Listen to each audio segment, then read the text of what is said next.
Me chamo Tia Lala e estamos começando mais um vídeo aqui no Entre Linhas.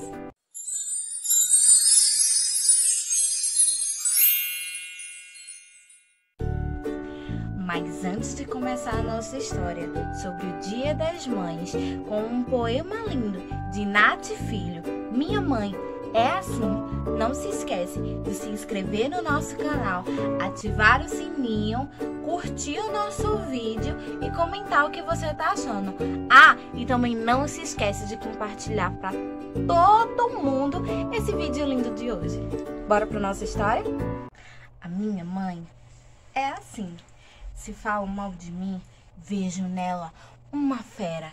Quando me fazem elogios, tudo vira primavera. Um dia ela tá brava, no outro contente, que até me enche de presente.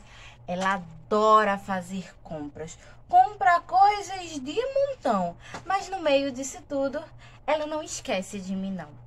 Tem mães de todos os jeitos e todas são diferentes. A minha é tão linda que se parece com uma flor. Me dá muito beijinho, carinho e amor. Feliz Dia das Mães! E aí, você gostou do nosso vídeo de hoje? Gostou do poema lindo que a Nath Filho preparou somente para vocês? Se sim, não esquece de curtir o nosso vídeo, ativar a notificação, comentar o que você achou e compartilhar para geral.